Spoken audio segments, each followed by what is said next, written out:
Hey, this is Andy Graham of the Herald Times Sports Department, back for our third and final video segment with the great Bill Mallory, who came into the studio today, and we're very thankful for that, Coach. And good to be here, Andy. At the end of the last segment, I talked about seeing this gentleman up on Nate Davis's shoulders, and that was at Bill's final game coaching at IU up at Purdue. Yeah. It was a great victory. I was up in the press box with Bob Hamill, our sports editor at the time, and I knew I was going to be writing a sidebar involving a lot of quotes from Indiana people. It was Bill's final game. We all knew it was. And I remember seeing Bob Riley and Anthony Thompson and Don Schrader, a bunch of former Bill players showing up on the sidelines during the first half. So I told Bob Hamill, I said, hey, Bob, I'm just going to go down to the sidelines at halftime and start getting quotes. Yeah. Sure enough, I went down, and there are a lot of former players there, and I'm getting quotes. And the second half was all IU. That IU team was not going to let that game get away. Right. And at the end of the game, I mean, Indiana went and got the bucket, and there's a big crush of people, and it all kind of, like everybody's like sardines. It kind of meandered down to where the IU fans were sitting on the south end of Ross-Ade Stadium. And I was still getting quotes, and we were kind of being jostled along. And the next thing I realized, I looked up, and there you were, up on Nate Davis's shoulders with a big bucket in your head. How did that feel? Well, that was such a great way to finish up. And I can't tell you what it meant to me, but also, too, for our seniors and our players and coaches and so forth. But I have to say, I've got that picture hanging in my office, and oftentimes I'll look at it, it brings back a smile. Yeah. You know, it's just a great way to have finished up, and of course to beat Purdue. Yeah, exactly. Well, this gentleman is not just a great coach, but he's a great guy. He's going into the Monroe County Sports Hall of Fame in July as a humanitarian, and some of the reasons for that, he and Ellie stayed in the community. He's done many, many things. He organized and conducted youth football camps for youth coaches, for like elementary, middle school coaches, emphasizing fundamentals and safety. He's been a fundraiser and a speaker for the Boys and Girls Clubs here in town. He's done so much for the Children's Organs Transplant Association, for Jill's House when it was still extant, the Salvation Army. In fact, one time I was at College Mall ringing bells with Anthony Thompson. That was through your auspices, I think. The First Methodist Church, Phi Kappa Tau. One time, as a matter of fact, this gentleman actually kissed a pig, not a pigskin, but a pig, at the Monroe County Fair for a fundraiser. Sometimes you get a little carried away. Well, unlike one of your contemporaries who coached men's basketball here, you chose to stay in Bloomington and stay involved with the community. But why was that? Well, again, it's interesting, Andy, that when I took this job, people said, IU is a great school. Great school academically, you'll really like it there. They said you'll love Bloomington and living in Bloomington, and we have. And we've made it home. In fact, I told Ellie, I said, this is our last move. We're not going anymore after this. When I finish up here, this is it. And it has been, and this has become home. And what makes any community a great community is people.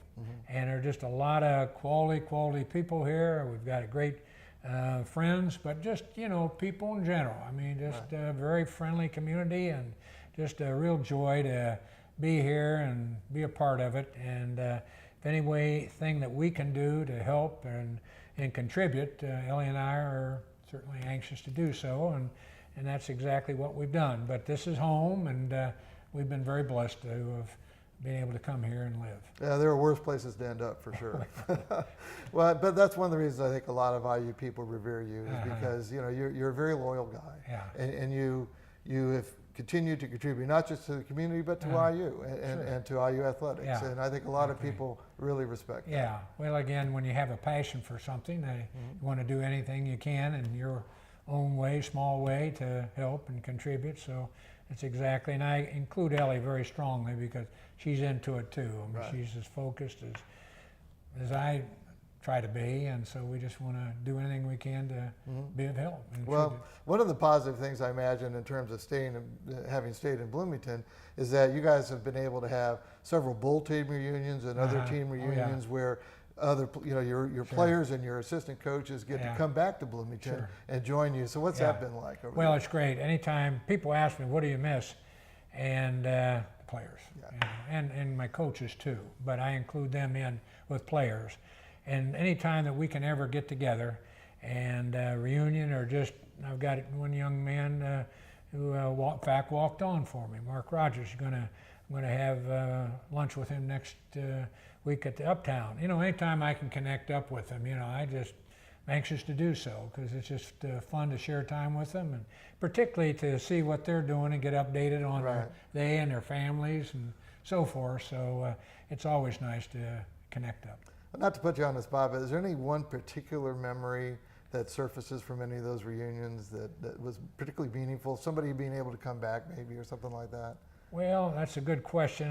To try to think, you know, I think that I look at it so much as a team concept. Mm-hmm. You know, everybody's important. Right. You know, people say, who was the greatest football player you coached? Well, I have a hard time with that question, because they were all very, very important to me. And it's just always nice anytime I can join up with them and we can sit down and talk. And when they get together, the stories start flying. Yeah. Well, and maybe a little exaggerated, but I can kind of sit back and just chuckle. And but they're just fun to be around. Well, you know, you and your assistants and your players, you know, proved that it could be done. Yeah. I mean, you know, you have ties with a lot of other universities. You know, your sons, Mike and Doug and Kurt, all played at Michigan. You've seen Big Ten winning football, but you and your coaches and your players showed it could be done here in Bloomington, and that has to be a point of pride. Well, let me emphasize that I was blessed to have a real fine coaching staff, and you know, we were together.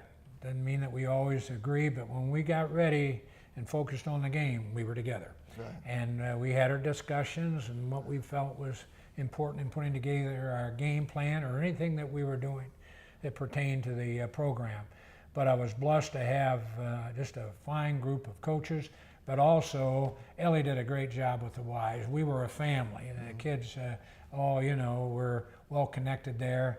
It was a good family environment, and that's what we had then too with the players. I mean, we were together and we were focused, and I had the greatest respect. I was blessed to have just a lot of good people around me. Well, this might be my imagination, but I see a little bit of a I saw Indiana go to the first bowl that it's had since 2007, this past year.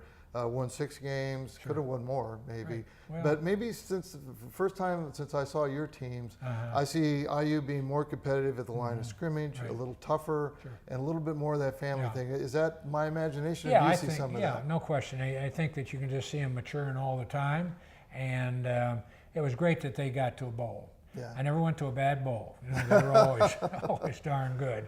And I think the fact that they were there, got that good positive taste, and that's something that Kevin and the staff and the team can all build on, was the fact that they saw success, what they can do to keep working and keep striving to get continually better.